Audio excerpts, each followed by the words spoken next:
Run it up, then run it back. Run it up, then run it back. Run it up, run it back. Run it up, then run it back. All right, happy Monday, everybody. Welcome to Run It Back. Lou Will, Chandler P, Michelle B. We're here to remember with you way back to Friday about a game that happened, Game 4. We do have a game tonight, Game 5. We'll get into why that's not cool. But here we are, SGA, big win for his team. This series now tied at 2 apiece. He finishes with 35. He's 12 of 24.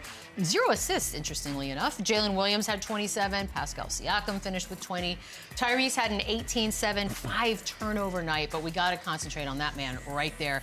In the final 4:38 of this game, he threw up 15 points, 8 of 8 from the line. This, Lou, was a superstar being a superstar. Yeah, I thought this was a grind-out game. I actually thought it was Indiana's game to lose. I thought they played the better game through 3 quarters. But the better player and the better team found a way to win. Sometimes you figure out ways to manipulate the game and put yourself in a position to be successful. And I thought that's what SGA did in this 4th quarter. Nembhard made it hard for him to score throughout 3 quarters. In the 4th quarter, he made his adjustments. I also think they made a mistake by putting Nesmith on him instead of keeping Nembhard on him. Nembhard made it hard for SGA throughout 3 quarters. And then that 4th quarter, they switched matchups. And then SGA he learned how to make him commit fouls. Create opportunities, going 8 for 8 from the 3-point line, from the free throw line, and in that 4th quarter. And like I said, I just thought the better player in this series found a way in a grind-out game where everybody was throwing something in the pot, trying to make positive impacts. And SGA figured out a way. And it didn't help that Indiana went cold in the 4th quarter. They relied too much on a 3 and on jump shots. And OKC took advantage of it, and it started with SGA having 15 in that 4th. Yeah, not that we need a reminder, but Dagnott said he reminded us who he is, and this is the 4th quarter, and this is why he's the MVP. Scoring 15 of his 35 in the last 4.5 minutes is super impressive, and we all know the difference of going down 3-1 and the series being tied 2-2. So the fact that he put his team on his back, made such big plays down the stretch when his team needed him the most, was just extremely impressive. And as good as Jalen Williams was, as good as Alex Caruso was, it just shows you, too, like 0 assists and 3 threes made all game long, and this team still finds a way to win. It just shows you that defense can still travel. Defense can still win you games in such an offense-heavy league, and this team does it all. And then when you have a closer on top of it, like SGA, to put the ball in his hands, let him create, and basically win the game, win the season, and possibly win the series for them, was unbelievable. Yeah, I mean, I have to imagine the Pacers felt like they really kind of gave this one. Most points by a player in the last 5 minutes in a finals game since 1971. Wow. That's a fun stat. We'll take that one. There's a moment here, though, we want to get into the right arm of SGA and Aaron Nesmith. A moment in time. He goes on, he hits the jumper. This is actually their first lead of the 2nd half after this one.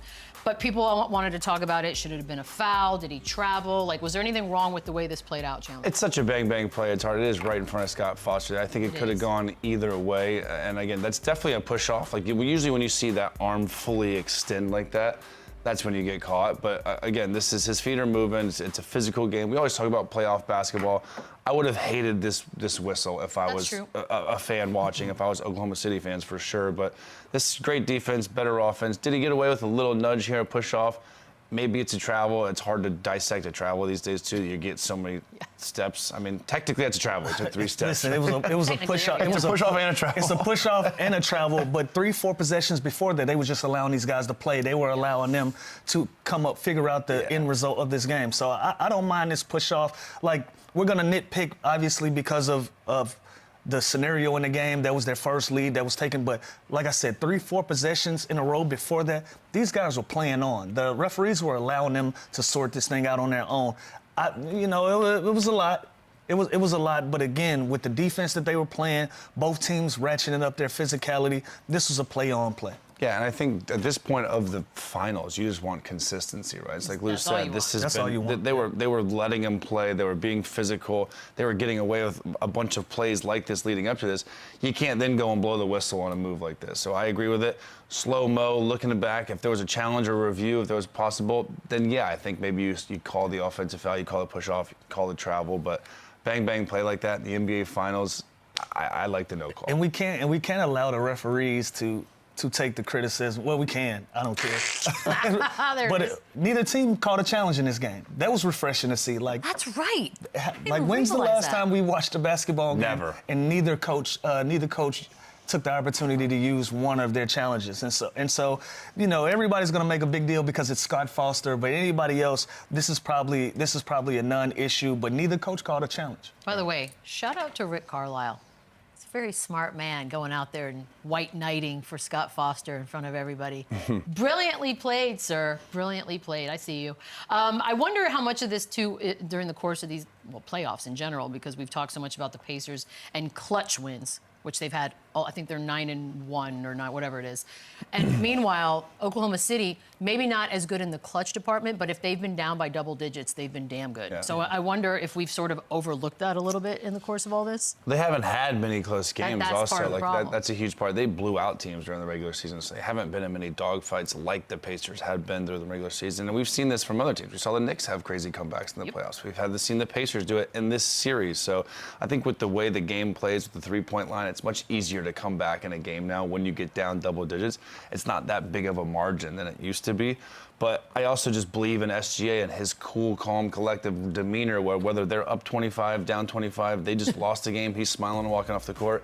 He is never going to get too high or too low. And that is a great quality of such a young team, to show no panic, to show no quit, continue to keep your foot down. And when you defend like the Oklahoma City Thunder does, it doesn't matter what the score is, it doesn't matter if shots are falling down. This team just had 3 threes in a playoff final, NBA final game, and won a game. It's because they're so physical, it's because they're so balanced, and they can defend whether or not their shots are going in. And you know what else? They don't wait to the last minute to bring up their urgency, right? Like a lot of teams wait to the fourth quarter. Pacers. They have tremendous game management abilities. Like when they go down 10 to 15 points, second, third quarter, they try to chop into that lead immediately. They don't wait until it gets real, until the clock is on the other side of them. Like this, even this game, right? They go down 10, and then they go down 12. Going into the fourth quarter, it's a 7-point game. Yep. They don't wait until the last minute to put themselves in a position. You know, usually Chandler, and you can attest to this, if you're down 12, the idea is, hey, let's get this thing to 6 by the end of the quarter. Yeah. You're down 10, hey, let's get it to 4 by the 4-minute mark. Let's get it to 8 by this. They have that game management. They have that idea. They always know where they are in basketball games. So they don't wait until the last three minutes of a game to try to fight back and put themselves in that position. They just chip away. And if they're in the range of 3 to 5 points, they always feel like they can win the game with their ability to score and obviously get stops on the defensive end. And we got to give them credit for what they did on the defensive end. They forced Indiana into a lot of jump shots. They went 0 for 8 from the three-point line in the fourth quarter. That's because they didn't allow these guys to get paint touches. They didn't allow them to get inside of the paint and get comfortable shots in that fourth quarter. Lou Dort picked up his defense. CARUSO picked up his defense. Everybody collectively, from a team defense standpoint, they just made it difficult on Indiana going into the fourth quarter, and they were amazing in the fourth quarter on the defensive end. I think that's one of the reasons why they don't get the credit for being down and coming back in games, because they don't allow it to get to the last minute. Yeah. This one felt, and there was just sort of you could hear it. It was an audible, just the air was taken out of the building, because as you mentioned, the Pacers were up 7 going into the fourth, and the whole game felt very Pacers friendly, like, oh, holy moly, they're about to do this. This is crazy. No one saw it coming. And then they're outscored 31-17 in the fourth quarter. Does this feel like, and I don't want to be overly dramatic about it, obviously this thing's going 7, but does it feel like, though, this was an opportunity that they are not going to? Yeah, it's hard to not, right? Like, you look back, and if they do happen to lose this series and this championship, this was the game that got away, right? This is how you go up 3-1, going back home to close it out on your home court. Now it's a 3-game series, and the better team is probably going to prevail here to get 2 at home, too. If you're the Oklahoma City Thunder, you have to be just oozing with confidence, and this was your chance. Same thing for them, to go down 3-1 on the road or to tie it up 2-2 going back home. This was a pivotal game. So, yeah, it's going to be hard for them not to look back. But like you said, there's a lot of basketball left. Every time one of these teams loses, they respond really well the next game. So I'm not writing the Pacers off quite yet. It's obviously a big spread going in tonight. I think it's 9.5, 10-point spread going into the game tonight. That's excessive. Which is crazy, but that just shows you the respect and the trust that the Oklahoma City Thunder have. And this is the one, though. It's hard not to look back on this one this summer and be like, damn, if we won that game, this series is completely different. Yeah, they didn't blow their chance, but they blew an opportunity to put themselves in a really good position. At the end of the day, it's a 3-game series now. But if you're going up, if you're 3-1 going to OKC, obviously you feel really good about your chances of closing this thing out. Now you got a tied series against a team who's battle-tested, who's confident, and we already know what they do on their home floor and how they play on their home floor. So did they completely blow it? Absolutely not. But now they're climbing uphill opposed to going downhill. And even just watching those highlights right there, this defense is insane. It's the way they fly annoying. around, that's what makes this team so special. As Jalen Williams hasn't even been great till last game. Chet has been up and down, he's been kind of figuring it out lately, but it doesn't matter who highs and lows, this team defends, their defense travels, and they play so tough and physical every single possession. By the way, the Nembhard and SGA matchup, when that's out, that's my favorite thing to watch. Nembhard They know each other well. So well, but he will not leave him alone. Like, if you're SGA, you just must be like, for the love of God, sir. That's what I'm saying. Give me space. Why go to Neesmith in the fourth quarter? I don't know. And then he fouls out. Yeah, and why allow switches? Why accept the switches if I'm Nembhard? Like, I'm having success. I'm making it. Yeah, and listen, SGA is going to score the basketball. Your job as a defender is to just make it difficult as possible as you can. Make a guy earn everything that he's getting. And he did that up until that point. This guy had to go off for 15 points in the fourth quarter to win this basketball game. So up until that point, you had success in your pressure. You had success in guarding him 94 feet, making it difficult, making his catches tough, not allowing him to get to the spots that he's comfortable in, and then you go in a different direction and you get different results. That was a mistake on Indiana's part, I think. And we always talk about coaches making like adjustments, right? And both of these coaches have done it, whether it's Dagnall starting Cason Wallace to begin the series, to then go in the double bigs, which now has had some success in this series, to now CARUSO being such a huge key factor in this series. So he's going to keep continuing to switch. And now we're talking about how great of defense, Nembhard's playing on Neesmith, so I'm sure we're going to see a heavy dose of that. And again, I talked about it last week. It's just a chess match, and it's all about countering each team. They know each other now. They know the sets. They know what you're going to do. Hate each other now. Now it's finally a little chippy. Now it's a little chippy. A little physical. Yeah, a little chippy too. So now it's who can execute, because you know what's coming. Who can execute? Who's going to play harder, and who's going to get it done? All right, talk to me about, Rick Carlisle after this one, talking about the fact that the offense was stagnant. We mentioned there was one assist in the fourth quarter for the whole team, and it wasn't by Tyrese Halliburton. Obviously, he's the face of this team, Lou. Most things are going to be sort of looked at as though he has the brunt of the blame. Where are you putting a lot of this one on? I can't blame it on just one guy. Obviously, he's the head of the snake, and he's the guy that they need to make plays and create for them. But again, I thought they got a lot of shots, but they shot a lot of jumpers. They settled in that fourth quarter. They were hoping it looked like they were a team that were hoping to make a shot, right?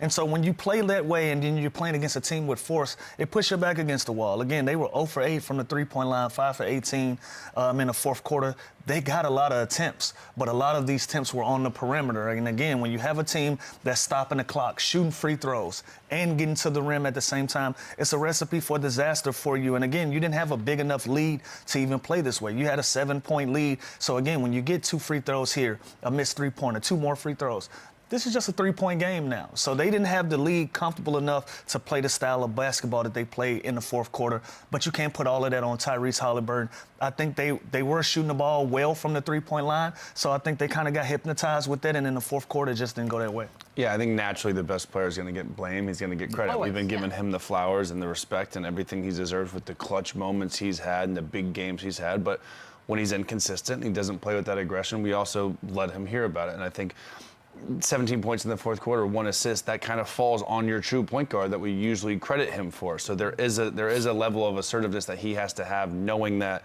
season on the line. He had 5 turnovers as well, and we credit him all playoffs long for taking care of the basketball.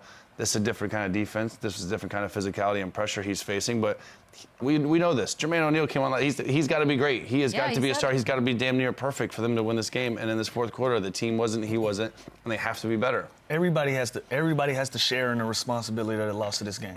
We're talking about Tyrese Halliburton, but Pascal Siakam he's been the guy that's been scoring the basketball for you. He only had 1 attempt in the fourth quarter, which is crazy. Yeah, he's had success with his back to the basket. He's had success in being physical and using his size to get to the rim, to get to that 15 mid-range, right around the free throw area. Didn't do any of those. Didn't have a lot of presence in the fourth quarter. So again, all of these guys have to share in the responsibility in the way that this game went. I love that we've got more 1970s history being made because Alex Caruso had his own 20 points, 5 steals. That's the first player to record those types of numbers off the bench in a finals game since 1974. Yeah, it's all happening, guys. Back-to-back games where bench players are making history. It's kind of McConnell great. first with the 10, 5, and 5. Well, McConnell is the Caruso of the Pacers and vice versa. I mean, you couldn't script this any better if you were casting it for a movie. But as far as the important players on the team, Chandler, I mean, how much are you giving a Caruso? This series, number 2 for sure. Obviously, it starts and ends with SGA, but this guy has been so good. He's been scoring. I mean, Jalen Williams has been up and down. He had a big game.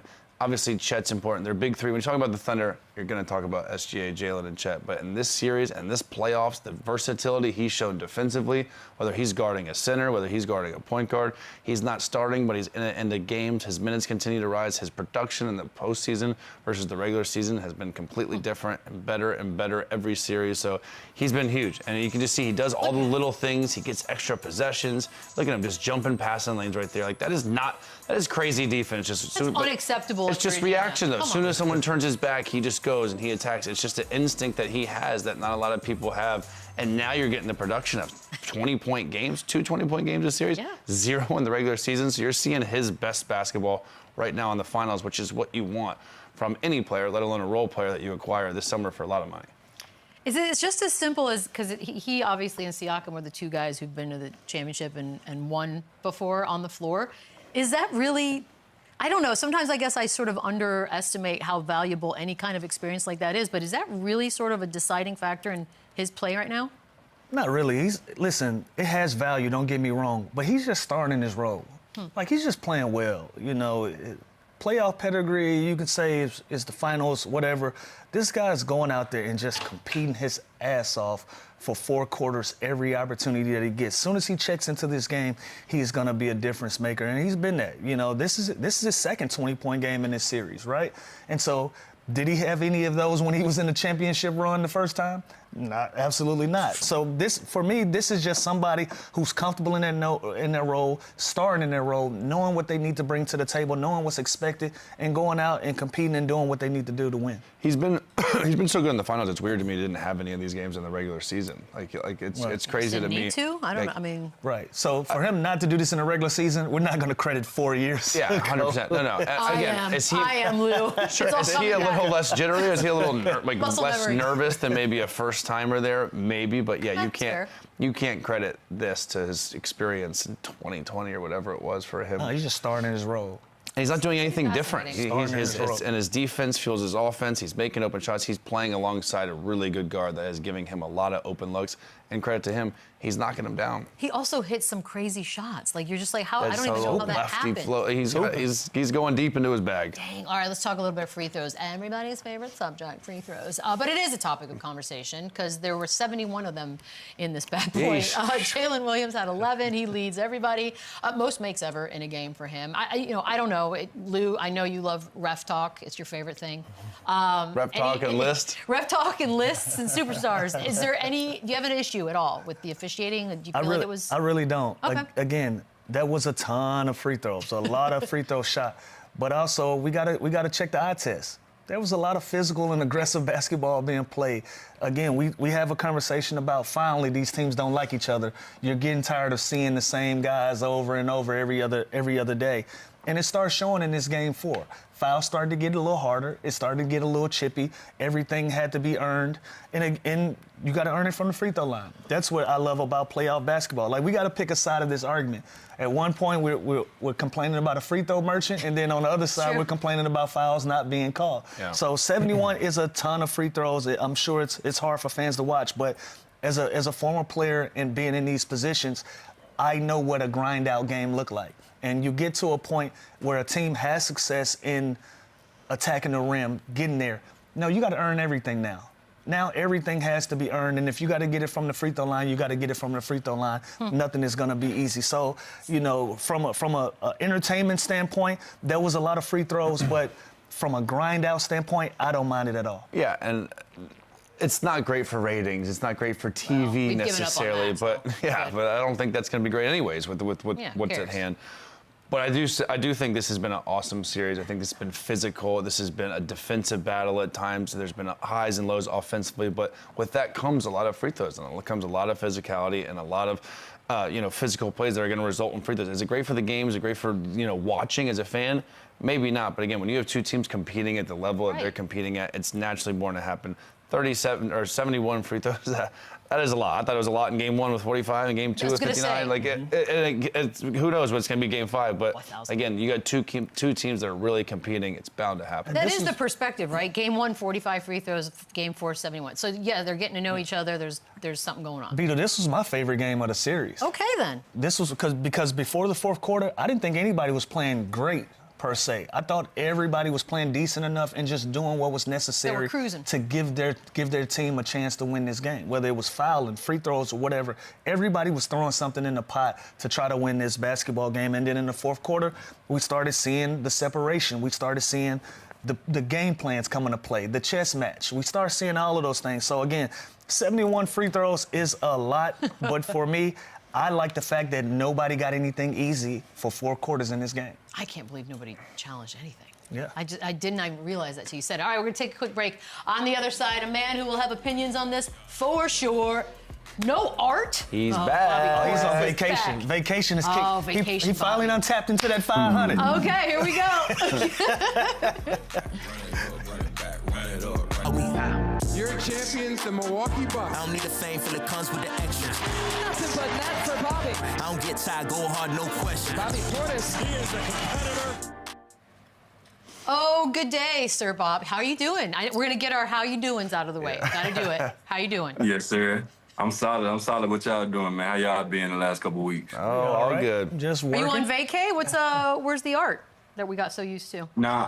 Nah, man. I'm in the crib in the shop, man. Just chilling right now, man. Just keeping it easy. I got a meeting later on, so just trying to keep it easy on this good morning. I love it. Grinding. All right, we got game 5 tonight. I know it feels like it's really stretched out, but it's 2 apiece at this point. Let me ask you this. Shut up. Let me ask you this. Do you think the Pacers let one get away? Not just that single game, but maybe it was a bigger issue than that. Like that was their chance at the series.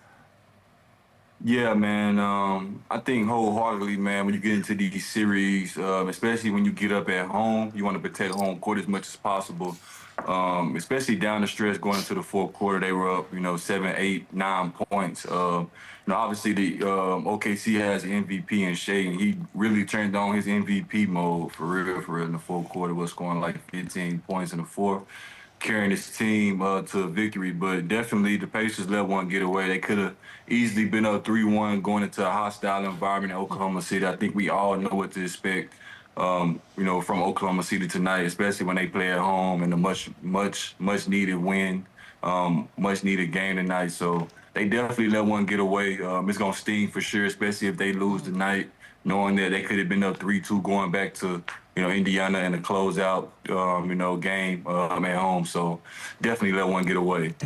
Bobby, you mentioned SGA and his MVP pedigree. If he pulls this off and he wins this title, do you put him as the best player in Thunder history over KD and Russ if he pulls this off? Best player in Thunder's history, man. I'm not even gonna lie, like that's tough, man, because I'm low key having a hard time just kind of declaring all these young guys as the new wave for real. You feel me? Like growing up my whole life just watching hoops, man. Got so used to LeBron and Steph and KD and Kevin Garnett and Tim Duncan and all these guys being the guys that's kind of always in the fold of being the best player, being in the finals, giving us those much needed moments and just time clicks that we always just used to watching as fans of basketball. But definitely if he wins this one, man, he got the MVP this year, he got it's the Western Conference MVP, first team All-NBA, All-Stars. If he can win a championship to top it off, I don't know if he's the best in Thunder's history yet, but he's definitely submitted himself in the top 3, arguably. Obviously, Russ and KD have won, championships. I mean, not championships, won MVPs and are first ballot Hall of Famers for sure. But I was having a conversation earlier in the week with my friends, and I want to ask you guys a question, though. Is Shai Gilgeous more AI or is he more Kobe? I've Kobe been, demeanor for sure. Yeah, well, I've been going viral all week because of my take on this, and I think he's more Kobe than AI. I've played with both of these guys. I've been with AI for 4 years of my career. I was with Kobe for 2.5 years of my career, and I said he's more Kobe than he is AI because of his approach, his mentality, the way that he game plans, the way that he prepares himself, his work ethic, all of these things that you put into a pot. It reminds me more of Kobe than it does of AI. And, as soon as people heard me say Kobe Bryant, they lose their minds. But I was talking about, just mentality and the way that he goes about business. He's more Kobe to me than AI. Yeah, I think one of the more impressive things about him is just his demeanor, whether they're up, down. It doesn't. You can't tell if you see a still shot of him during a game. You don't know if he's up 20, down 20, if he's having a good game, I don't know if the game just started, is game ending. You have no clue because his demeanor and his mentality is the same.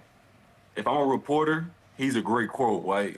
Just watching his interviews, watching how he carries himself, watching, how he never gets too high, never gets too low, like an even keel attitude at all times. If I'm a reporter, he's a great quote. Like, I can get plenty quotes from him throughout his press conference to help me come up with some type of viral clip. You feel me? Like I can get it out of him. I can get it out of him for sure. Yeah. He's very thoughtful, very thoughtful in all of the answers. Yeah. Bobby, our guy Shams already said this offseason is going to be spicy. It's going to be nuts. It's going to be one of the crazier ones, and it's going to start soon. Just kind of started with Desmond Bane, kind of the first one. Goes from Memphis to Orlando. Obviously, Giannis, your guy, he's in a lot of the talks. He's in a lot of the rumors. He hasn't publicly said he wants to trade. He hasn't asked out yet. Have you had any dialogue with him? Have you had any conversations with him? Any inkling of whether he wants to stay, go? What's kind of like his vibe right now? Man, I just think that, ultimately, when you've been on a team for a decade plus, and when you've done so much for a city, low key, like basketball in Milwaukee wasn't like a thing until Giannis became who he was for real, right? So, when you put that much effort into a franchise, that much, trust and belief and, being loyal for so long, like I said, man, I always go back to the point of me saying that I just feel like he bleeds green, man. No matter what's reported, no matter, what, might come into the threshold, like, would you really want to see Giannis in Toronto as a basketball fan? Like, you know what I'm saying? Like, would you really want to, see him in Toronto? If I'm in Toronto, yeah. No. I'm just saying, though, because I seen that reported, this week, they had them, like, jersey swaps, whatever it was, on Bleacher Report. Yeah. But, like, would you want to see him on these different teams? Obviously, as a basketball fan, and if I'm playing 2K, it's cool to move a guy around. You know what I'm saying? Whatever it is, put him on a different team. But if I'm talking real life, like, I don't know if a 34 Antetokounmpo jersey in Toronto, I don't know. Like, it just look weird, right? Like, it just look weird. Like, you know how it be, man. So, me personally, nah, man, I don't really see any movement, see anything happening, man. I think he's staying put with the Bucks, and there it is. That's just my personal opinion. Well, I'm glad you said that. You got about 2 weeks to make a decision on your player option. How much does him stay weighs in on the decision that you're gonna make? What are the important factors on you making a decision in the near future? If he goes, there might be some more bread available. Yeah. I mean, man, for real, just with me, man, I've been trying to just taking like a different approach to my upcoming decision. I've always been like a team first guy. Always spoke on, being for the team, putting the team first, worried about winning and all these things. But now I'm at a point where I'm 30 years old now. I want to, be compensated fairly to my peers. You feel me? So I'm in that position now where the conversations that we have and going back and forth with, the team and the Bucks, wherever it is, my agent with the team, we're having those ongoing conversations. Obviously, we're a couple weeks away from making a decision, whatever it is. But I just want to be compensated fairly to my peers, man. I feel like I'm a great player for the team, and I just feel like I'm one of the guys that you can't lose for the culture, man. So certain guys you gotta have, man. You should feel that way, by the way. Maximize this window right now to make the most bread possible. That's from Chandler Parsons. So right. You gotta do Goes that. quick. Man, trust me, I know, man. Like, you look up, man, 2015, I was talking to my mom the other day. Got drafted in 2015. And then it's 2025 now, 10 years later, the draft is on the same day that my draft was on, the 25th. I'm like, hey, like, 10 years fly by fast. Man, I was just hugging Adam Silver on the podium, man. Like, man, appreciate you. like, you know what I'm saying? Now, 10 years later, you turn 30, you like, man, you look at it a whole lot different, man. So definitely, I cherish these moments. I cherish playing in the league, you know, and I definitely want to maximize my contract coming up. How do you handle, you know, like there are rumors out there, for example, that Golden State might be interested, and you obviously played for Kerr back in the day, 2023, Team USA. How do you handle that? Like, do you think to yourself, you know what, I would like that. I would actually like to play in the Warriors organization. Yeah, my first thought when it comes to like these reports is like, how do these people know so much? Like, you know what I'm saying? Like, how did it get reported so? Yeah, you know what I'm saying? How do these people know these things so fast? Like that'd be my first mindset. Be like, how does who's telling all this? Like, who's behind the scenes and who's calling and checking in and all this? The agent. They trying to drive the money. Leveraging. That's way beyond me. How it happens? Like, guys. Like, I don't know, like, if there's somebody on each team that calls and tells people things, I don't know, but, like, I don't know, Shams and all these guys, man, that kind of, like, report these things that's happening. I don't know if I would want that job, man. I would want to stay up all night, stand by my phone. You know what I'm saying? Gotta check in with guys at 3 in the morning. You know what I'm saying? That's a tough one to have, man. But by the way, that's the beauty of free agency is you can take that time to think about how your game would be with a Steph Curry or how you know what I mean. So that is natural and normal to feel that way, especially when you're a free agent. No, I absolutely. By the way, speaking of Shams, obviously everybody saw. What's the beef? The Giannis tweet about, does anybody else miss Woj? All right, what's going on there? Nah, that's funny, man. I really think that, you know, especially, man, you know what I'm saying? Like, we was in the era of Woj, and, you know what I'm saying? Woj was going crazy. Every time he tweet, people had him on, like, notifications. And then we were in the era where some guys was anti-Shams, anti-Woj. Like, you know what I'm saying? Like, I guess you pick who you wanted to mess with at the time. So it's like, you know what I'm saying? It's like, I don't know, man. It's weird, but at the same time, tell Giannis to get off. Tell Giannis to get off Shams. Shams just do his job. He's a good man. No smoke. Shams is a good man. He's just doing his job. Shams, I rock with you, man. You my guy, man. I mean, they're doing the same job. Like, it's all the same. Get off our guy. Shams, man, I want you to tweet something about me in a couple weeks. Yeah. It'll be in a couple minutes. So, by the way, Bobby, now there are also sources saying that the Bucks want to keep the core together. They want to go for a top 6 seed. Damian Lillard comes back before the end of the season. That also has to be enticing, right? Just to keep the gang back together. Does that put you guys in a situation to compete for a championship next year with, you know, Tatum being out, East kind of being wide open? Is that attractive?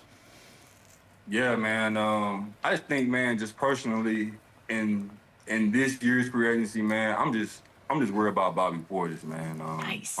I'm worried about what's best for me. What's best for my situation, where can I fit at, where can I play the best basketball, where in the next 3 or 4 years, if I sign a 3-4 year deal, where can I be the best Bobby Portis at, where can I be the best, and where can I be compensated correctly at. That's my biggest focus at, man. And obviously, I would love to be back in Milwaukee, not saying that I don't want to come back to the Bucks. I would love to be in Milwaukee, but I just want to be compensated fairly, man. I took a lot of team-friendly deals to be here. We're at a point now to where, like, I just want to be compensated. Get your money, Bobby. Fairly to my peers, man. That's all. Like, you know what, though, BP? Not really ask for much. I got one more question about reporters and people saying things. Stephen A. recently just said that Giannis would be an underachiever if he doesn't win another ring. Does that piss you off when you hear something like that? He's already considered a Hall of Famer, man. Like, was he playing a video game when he said it, or was he actually paying? My goodness. Like, what's your opinion on that? I get it. I get both sides of it, right? So I get Stephen A's side, because it's like, okay, Giannis, like, you have a chance to be like, obviously, like, you're already a one-on-one player, right? And, you know, guys really can't duplicate what you do on the basketball court. So, you know, if you get another ring, just one more, like, that puts you in a whole another stratosphere of players, right? That, okay, cool. it's a difference from being NBA champion, and then it's a difference from being two-time NBA champion. Yeah. Now, there's other guys that's Hall of Famers, other guys that's maybe only one, that you might surpass them up, like a Dirk Nowitzki, or, you get what I'm saying, there's only one, you can pass him up because he got two. Obviously, he has 30,000 points or whatever it is, top 5 all-time score, whatever it is, but you know, just those little small things can maybe put you in a different stratosphere, put you maybe being from the 18th player all time to maybe the 12th player all time. You just never know what those things can push you up to. You know what I'm saying? Yeah. I can't imagine. So I get Stephen A's side, but as someone on his team is like, yeah, well, shit, man, shit. It's not only just basketball is a team sport, man. You know, we've been very unlucky the last 4 years, man. Every year in the playoffs, year in the playoffs, we have somebody hurt. My only won a championship. We crown guys every other week, a different guy. This guy's a superstar. This guy's a superstar. And then you say, well, if he don't win more championships, he's an underachiever. It's like, well, it's only one chip a year. One chip, 2 chip, 3 chip. Giannis is that guy, regardless whether he gets. Everybody can't be superstars, but we expect one guy to get all the championships. I don't understand. We don't. And I swear, man, it's hard getting to June, man. It's hard getting to June, man. So much has to go your way. Think about from when you start the season in September, October. You go to training camp. You go through training camp. You go through preseason. You go through the long ups and downs of the 82 game, you know, regular season. Then you make the playoffs, or you don't make the playoffs, depending on how your team camaraderie was, if the team chemistry was right, if you peaked at the right time, if guys on your team can coexist, if all the right pieces fit. If injuries are a part of the game, if your team can stay healthy, like all these, you have to have all these things go right for you to win a championship. Not saying any mistakes, but that's why he hasn't been any team that's went back to back, because every team that wins the next year, they're not even healthy, bro. Think about every time someone wins wins the championship, the next year that team comes back and they're missing one of their key guys. You get what I'm saying? Like it's a tough league to win in, only because you have to go through the whole process all over again. When you lose in the playoffs and when the season's over, guaranteed when you come back the next year, you're gonna have 8 new teammates, bro. Like, you know what I'm saying? Like, you're gonna have a whole new team of you just gotta reset. You have to reset. So now you have to refigure out how to play with this guy. Okay, this guy got signed on the minimum. He has different motives, different things that he's trying to achieve. He might not be on all win. He might try and get his stats up and get paid. Like, you have to have all guys, 17 guys on the same page to win the championship, which is one of the hardest things to do. Or you could make it all the way to the Eastern Conference Finals, get eliminated, and then just fire your coach a couple days later, just like New York did. Like, dude, what do you think about this? Can we talk about the fact that they've, like, asked to talk to 30 different dudes and they all said no, and now they're finally going to talk to 2 guys without jobs? Like, what have you made of all that? And if you're the 2 guys without jobs now, are you like, about time? Like, now you already asked these other married men. Yeah, like, you're hello. like the 9th choice. Yeah. Man, I'm gonna tell you like this, man. Sometimes, man, when you break up with your girlfriend, man, you know, sometimes, you know, you might go over there and find you something else. But, you know, you might want to come back to that girlfriend, man. So if I'm the Knicks, man, I'll just call Tills back and say I'm sorry, man. Act like it didn't you know what I'm saying? Like, you know what I'm saying? That'll be history. Get him something nice. Wouldn't that be nice historical? Honestly, the NBA cannot surprise me anymore. Get him some flowers, man. Take him out to lunch, you know what I'm saying? And, you know what I'm saying? Try to rekindle this relationship, man. You know what I'm saying? It's a great relationship, man. We've been together for 5 years. You know what I'm saying? We had a lot of highs and lows together. It does feel like they should do that. That would be hilarious. But like, at this point, who are you bringing in? Like, this was, by the way, that was the question the entire time. The minute they fired him, the second question was, well, who are you bringing in? It's not going to be better. So here we are. I'm with Bobby on this one. Just send him a nice gift. Call him back, say, we're just kidding. Just put all your pride aside, get a boombox, stand outside the window. Let's make this happen. Let's do this. Boombox, you know, flowers, get him a Starbucks card. Get him a Starbucks card. Gift cards go a long way. A gift card go a long way out here, man. Gift cards go a long way out here, man. They do? Yeah. You get me a gift card. That means you thought nothing of this. Bobby, enjoy the rest of this playoffs. It's like 7 more weeks to go. Yeah, we're almost there. We'll talk soon. Hard for us to get to June, let alone you guys. We'll talk We're like 7 days away from at least. the season. I was thinking. There actually was some news over the weekend. There's a big trade. Perhaps not the one we're all waiting on. There'll be more. Don't you worry about that. But the Grizzlies trading Desmond Bane over to Orlando, and it's quite the haul. It's Kentavious Caldwell-Pope, Cole Anthony, 4 unprotected first-round picks, and 1 first-round pick swap. All right, we'll start with you, Chandler. It seems like a lot when I just say it out loud. It is a lot, Yeah, yeah. but I do think it was the perfect storm for Orlando. They're desperate for shooting. They have no money going forward, so a guy like Desmond Bane that can come in, that's under contract, can provide that, that shooting off Wagner, off Paolo, Jalen Suggs. They have that core. Think about that starting 5 now with Suggs. Oh, yeah. They were Bane, already finding up a Paolo, Wagner, and Wendell Carter. The bench is still going to be a concern here. Their future is going to be a concern here, giving up so many assets, so many picks moving forward. But he is under contract for a lot of money. He's not going anywhere, and they do feel like the East is wide open, and this kind of makes them better, which I agree with right now. If all goes well, I think this could be good. If things go sideways, then obviously this is going to look really bad, giving up that many assets for their future. A guy like KCP, a guy like Cole Anthony just had a great run this season. Yep. That hurts a little bit, but right now on paper, he does make them better. I agree. He makes them better on paper. I don't think they gave up too much. You don't know what the future holds, right? But That's always fair. Yeah, but you know right now what Desmond Bane is going to bring to the table for you, especially with the injuries that they had last year. They needed somebody to score the basketball in the absence of Paolo and Wagner at some point. Now you bring in Desmond Bane that beefs you up, that gives you more depth in your front in your backcourt.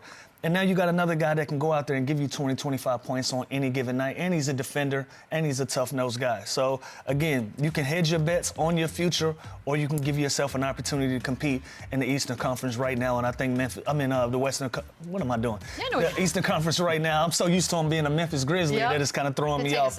But it gives them a great opportunity to win now, especially with the Eastern Conference being in the position that it's in. So that's why I'm glad you said that, because I heard an interview with J.B. Bickerstaff over the weekend talking about the Eastern Conference moving forward, and he, in fact, has actually texted his guys during this really short offseason so far, and basically just said, hey, guys, it's wide open, we're capable, we have a chance. And now I'm looking at Orlando thinking, this is clearly how everybody feels right now. Yeah, 100%. I think that's why they did it. Obviously, the East has some good teams. They're going to get better. Philly's going to be better. Orlando now, I think, has gotten better. Detroit is kind of on the rise. Cleveland, I think, is the #1 favorite to kind of get out of the East right now. Still got some uncertainty with Boston.